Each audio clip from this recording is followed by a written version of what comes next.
여러분, 성도에게는 믿음의 자리가 있습니다. 우리가 꼭 지켜야 할 자리가 있죠. 보초를 서고 있는 군인이 그 자리를 지키지 아니하고 밖을 벗어난다면 그것을 탈영이라고 말합니다. 탈영에는 페널티가 가혹하게 가해집니다. 오랜 시간 군법에 의해 고통의 시간을 맞이할 수밖에 없음을 보게 됩니다. 자리 이탈입니다. 공부해야 할 학생들이 그 자리를 이탈하게 되면 탈선된 아이들에게는 학교에서 제재가 가해집니다. 공부할 때 때를 평생 놓치기도 합니다. 그 자리가 바로 이탈이 되는 거지요. 대통령과 장관의 부인은 청탁금을 받을 수 없습니다. 대통령도 장관도 그리고 부인도 법은 허락한 적이 없습니다. 받았다면 자리 이탈입니다. 심각한 질서가 깨지고 법을 위반하는 문제가 발생합니다. 자리 이탈입니다. 이 성경에도 자리를 이탈함으로 믿음의 본질에서 떠나는 것으로 정리하고 있죠. 그래서 자리를 지켜라 계속해서 언급한 내용들이 구체적으로 소개됩니다. 성경에서 믿음의 자리를 어떻게 정의하는지 구체적으로 소개하는데요. 아담과 하와에게 모든 자유를 주셨지만 동산 중앙에 있는 실과를 떠먹지 말라 말씀하셨죠. 창조주 하나님께서 인간에게 부여진 믿음의 자리가 있었습니다. 하나님은 피조물의 자리에 있기를 원했습니다. 그러나 피조물의 자리가 아닌 하나님과 같이라고 성경은 기록하고 있습니다. 그런데 아담과 하와는 끝내 자리를 이탈하게 됩니다. 결과적으로 에덴의 자리를 상실하게 되는 결과를 초래하게 됩니다. 자리 이탈입니다. 여러분, 자리 지킴이 얼마나 중요한지 구약 성경 서두를 보면 알 수 있죠. 창세기 4장을 보면 가인과 아벨의 예배의 자리가 있었습니다.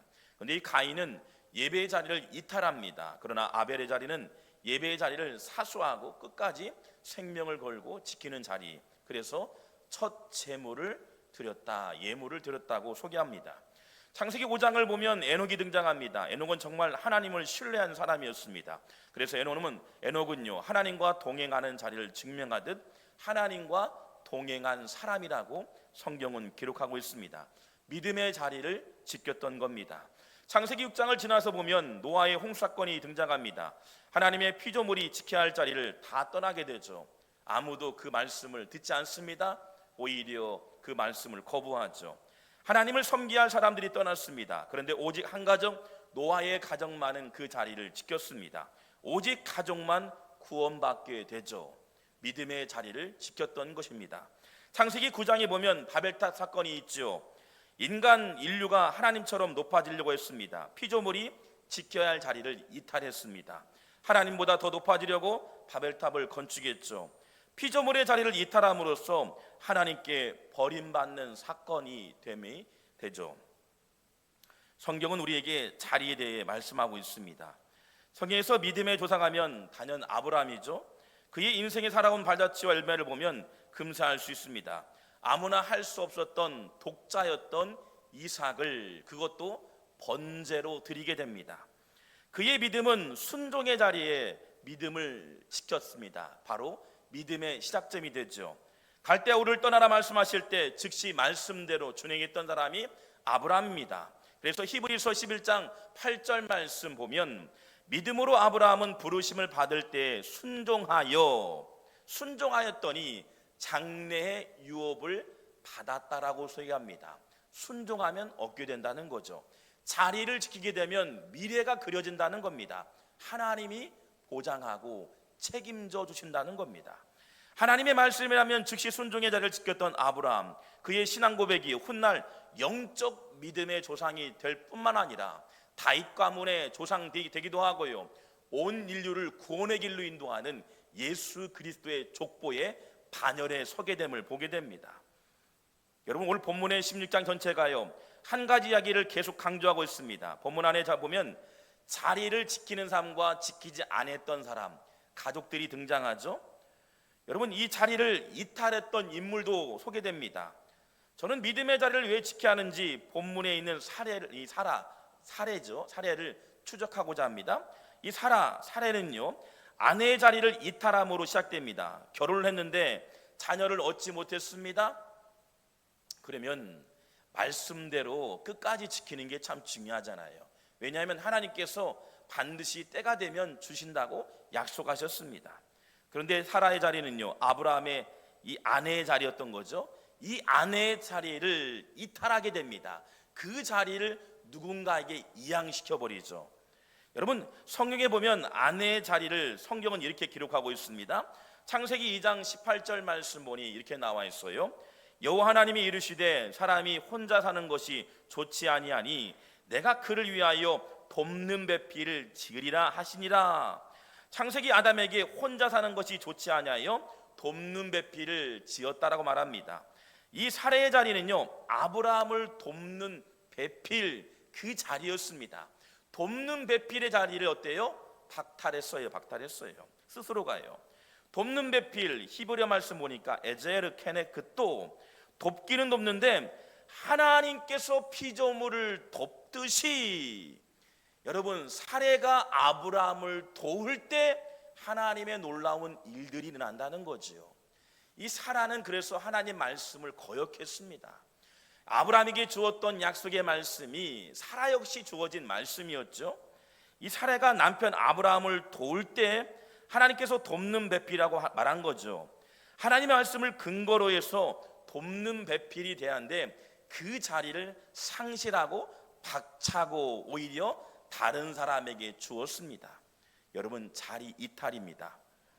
신약에는 아나니아와 삽비라 부부가 있습니다. 이 아나니아가 자신의 모든 것을 드려 선교비 구제비로 드리려고 했습니다. 이 돈이 어떤 돈인데 남편이요 과감하게 하나님께 드리려고 합니다. 여러분, 그런데 보니까 남편과 아내가요, 여러분, 속으로 얘기합니다. 반은 숨겨놓자. 여러분, 그러면 아내가요, 적어도 믿음의 사람이라면, 여보, 당신이 그렇게 하나님께 서원했던 거 있다면 과감히 드립시다. 이거 없어도 하나님께서 우리 인도하실 거야. 하나님이 책임지실 거야. 그렇게 말했으면 얼마나 좋았어요. 여러분, 저는 속으로죠. 그런데 보세요. 절반을 가져온 이후에 보세요. 그의 가정이 풍지박산 나게 되죠. 하나님의 약속을 거절하고 이탈했습니다. 말씀을 이탈했다.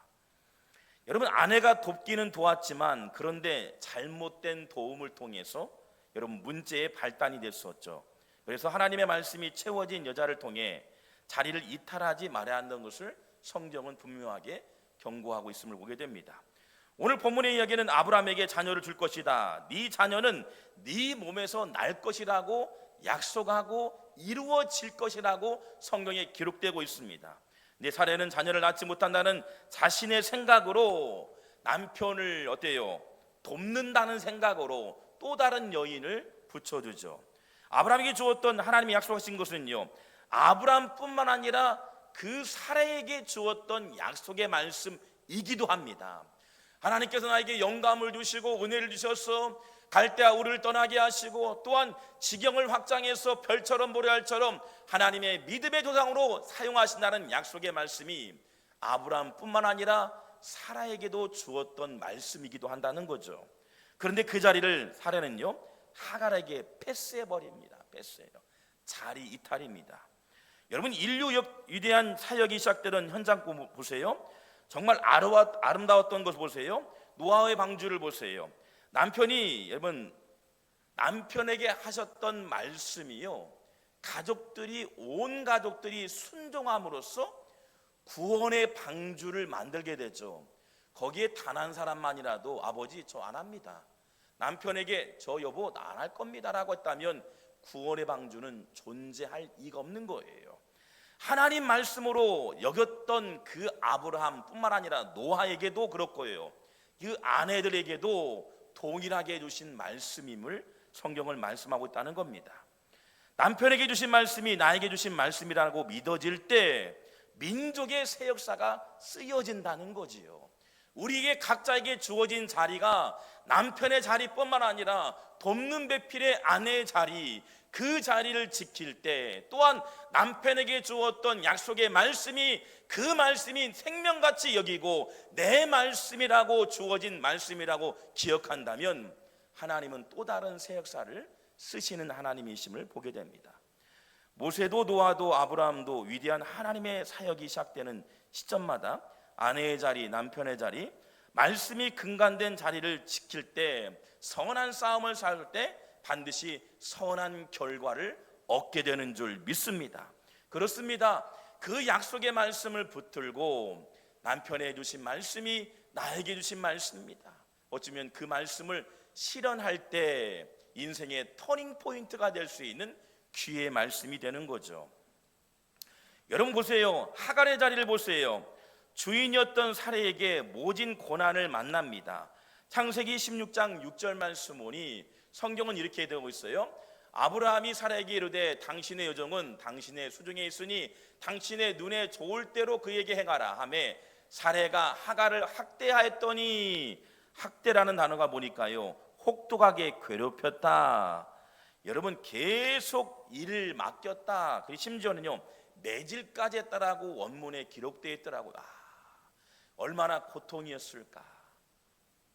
오히려 아브라함의 그 자리, 아내의 자리를 얻게 되었고 아들을 낳았는데 오히려 혹독한 고난을 맞이게 되죠. 그런데 하갈의 끝까지 그 자리를 지키게 됩니다. 자리를 끝까지 지키게 되면 일어나는 현상이 있어요. 모든 신앙에는 그 자리를 지키게 되면 현상인데 첫 번째가 바로 회복의 현상임을 보게 됩니다. 같이 볼까요? 회복해 하여 주십니다. 할렐루야. 말씀의 자리를 지키고 믿음의 자리를 지키게 되면 하나님은 회복시켜 주신다는 거예요. 여러분 회복하실 때 조롱받는 자리, 그러나 지금 내가 왔던 자리, 내가 허락한 자리라는 겁니다. 하나님께서 허락한 자리라는 거예요. 때로는 그 자리가 눈물의 자리가 되고요, 복종의 자리, 때로는 고난의 자리일지라도 하나님은 그의 기도를 들으시고 후손을 통해서 하나님의 선물을 주신다고 약속하셨다는 것이에요. 자, 12절에 보니까 하갈에게도요 하나님께서 약속의 말씀이 있습니다. 창세기 16장 12절 말씀 같이 한번 읽어볼까요? 시작. 사람을 치겠고 모든 사람의 손이 그를 칠 거며 그가 모든 형제와 대항하여서 살리라 하니라. 여러분 당시에 지금 보니까 아랍 민족의 조상들이에요. 결국은 형제들과 대항했고요. 아랍 사람들 이야기입니다. 이 아랍 사람들 보세요. 석유가 없으면 살지 못하는 사막지대, 얼마나 곤고할 겁니까? 그럼에도 불구하고 살긴 했다는 겁니다. 여러분 들나귀처럼 거칠게 살겠지만 하갈이요 하나님을 만났다라 말합니다. 하나님은요 그 몸뚱이였던 하갈에도 임재함을 경험하게 되죠. 16장 13절 말씀 보니까 이렇게 나와 있어요. 하갈이 자기에게 이르되 여호와의 이름을 나를 살피시는 하나님이라 하였으니 이는 내가 어떻게 여기서 나를 살피시는 하나님을 배웠는고 함이라라고 소개하고 있습니다. 이 엘로임, 하나님께서 하나님을 만났다는 게 엘로이예요. 단어가요. 보니까요 두 가지 의미가 있습니다. 하나님이 나를 향해서 보고 계신다. 그리고 더 나아가서 하나님이 보여지는 하나님으로 찾아왔다는 겁니다. 나에게도 임재하시고 나와 보고 계시지만 하나님이요 나에게 보여지는 하나님으로, 체감하시게 하시는 하나님으로 보여주셨다는 겁니다. 그래서 신학자 칼빈은요 이 하갈의 내용들 보면서요 내가 수고롭고 눈물 나는 자리를 지키는 충성된 모습을 보시고 보고 계시며 보여지는 하나님이라고 기록하고 있습니다. 하갈이 보았다는 겁니다. 그 자리를, 마음을 다해서 다할 때요 단 한 번도 떠나지 아니하고 보고 계신다는 거죠. 그 고통의 세월, 그 고통의 상황들, 때로는 채찍에 매를 맞는 순간에도 보고 계신다는 겁니다. 그리고 보여주시는 하나님을 체험했다는 겁니다. 여러분 우리 인생이 얼마나 힘든지 알아요. 남편의 자리, 아내의 자리, 자녀의 자리. 우리 학생들에게는 수업의 자리가 있죠. 학생의 자리가 있죠. 그 고통의 시간들입니다. 또 취업을 해야 합니다. 또 결혼을 해야 하고요. 때로는 집을 구해야 합니다. 그 시간들이 너무나 버겁고 힘든 자리임을 보게 됩니다. 그러나 끝까지 성경은 그 자리, 믿음의 자리를 지켜야 한다 말합니다. 여러분 어린 다윗에게 목동에게요 아버지가 양을 돌보라고 말씀합니다. 미션을 줬죠. 다윗이 어떻게 했죠? 여러분 물맷돌을 매일같이 갈았던 것 같아요. 그래서요 양들을 지킬 때 사자와 곰과 싸웠다라고 송가합니다. 사자와 곰과 싸웠다는 것은 양을 생명같이 여기고 목숨을 걸어서 아버지의 말씀에 순종했다는 거예요. 이 아버지 말씀이 어떤 말씀이에요? 하나님 말씀처럼 여겼다는 겁니다. 그래서 대충 양들을 기르지 않고 아버지가 안 볼 때는 쉬거나 놀거나 게을름 핀 게 아니라 생명같이 여겼다는 겁니다. 그러니 양들이 살찔 수밖에 없고요, 새끼를 낳을 수밖에 없고요, 아버지가 보니까요, 다윗이요, 목동 중에 목동이 되는 거예요. 그럼 보세요, 훗날 어떨까요? 하나님께서 다윗을요 자리를 옮겨주셔요. 1대 왕이었던 사울을 폐위시키고 2대 왕으로 그를 세우시죠. 블레셋과의 전투는 그 이후의 문제입니다. 전쟁에서 승리합니다. 그 문제는 이후예요. 그 기반이 되었던 다윗의 영성은 아버지의 말씀대로 순종하고 하나님의 말씀대로 여겼던 다윗의 영성을 보게 되는 거죠. 그러니 어릴 때부터 생명같이 여기고 지켜야 할 자리를 지켰으며 이탈하지 않고 하나님을 기억하는 사람, 그러니 전쟁을 만나도 사울이 공격할지라도 끝까지 믿음을 사수함으로 하나님은 그 자리를 옮기셔서 제2대 왕으로 세우시죠. 그뿐만 아닙니다. 그를 통해서 후대에 누가 나와요? 솔로몬이 나오죠. 다윗감을 통해서 훗날요 온 인류를 구원의 길로 인도하는 예수 그리스도가 탄생되는 족보의 여러분 조상이 됨을 보게 되는 거죠. 여러분, 오늘 우리에게 주신 말씀처럼 주어진 삶을 자리에 끝까지 지켜나갈 때 하나님은 때로는 자리를 옮겨주실 뿐만 아니라 그 약속대로 현실화시키는 하나님이신 줄 믿습니다. 여러분, 우리 분당에 있는 우리 교회 유명한 교회죠. 목사님이 계십니다. 바로 이찬수 목사님입니다. 그 아버님께서 목회하신 목사님이셨는데요, 작은 교회 목사님이셨어요. 하나님께 40일 금식 기도했던 목사님, 17일 때에 일이 되는 때에요 부장형으로 돌아가셨습니다. 당대 우리 아버지는 실패한 아버지다. 이찬수 목사님 목회자가 되기 전에요, 우리 아버지는 실패한 목회하고 작은 목사였다, 작은 교회 목사였다, 비관하기도 했답니다. 이찬수 목사님 어머니께서요 늘 이찬수 목사에게, 찬수야, 영혼의 씨를 뿌리면 영혼의 열매를 거둔다. 찬수야, 네가 아버지는 너의 아버지는 기도하다가 제대로 목회도 해보지도 못하고 영광스럽게 부름 받으셨는데 네가 거둘 때이다라고 권면을 받았답니다. 그래서 30살 때까지는 도망 다녔다고 합니다. 그런데 목회를 하고 개척하고 7년이 지났는데요, 7년에 1만 2천 명을 하나님께서 보여주셨다는 거예요. 부어주셨다는 거예요. 그때마다 자기도 모르겠다는 거예요. 이렇게 교회가 성장하고 부흥하는 원리가 모르겠다는 거예요. 근데 이찬수 목사님 모를 리 없죠. 당대 아버지께서 교회 성장과 부흥을 위해서 영혼을 사랑하는 마음으로 40일 동안 금식하여 중도에 돌아가신 아버지의 그 씨앗, 그 눈물의 씨앗, 영혼을 사랑하는 눈물의 씨앗을 모를 리가 없는 거죠. 그러니요 매숙한 목회 현장에서 그는 고백합니다. 소천하신 아버지였지만 누군가 씨를 뿌렸던 아버지의 영성이 당대의 많은 영혼들을 거두게 되는 목회자로 세웠다고 스스로 고백하게 되죠.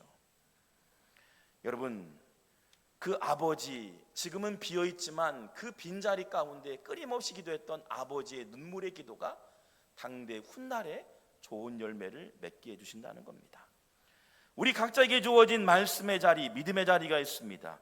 눈물과 고통의 세월 가운데도 그분을 정말 신뢰한다면, 하나님을 신뢰한다면 최선을 다해서 기쁨을 올려드리고요, 순종할 때 저는 하나님께서 만나주실 뿐만 아니라 보여주시는 하나님으로 우리에게 찾아오실 줄 믿어 의심치 않습니다. 또한 기도합니다. 끝까지 우리에게 주신 사명, 그 사명을 충실히 감당한다면 때로는 문제를 만나고 답답하면서 해결할 수 없는 그 기로에 서 있을 때 때로는 그 자리도 옮겨주시는 하나님의 일하심을 보여주시라 확신합니다. 하나님의 손에 들려지면 하나님께서 움직이는 믿음의 성도가 되어지고 여러분 가정을 통해서 주어진 그 미션, 사명들을 충실히 감당할 때 하나님 기뻐 받아주시고 영광 받으실 줄 믿습니다. 기도하겠습니다.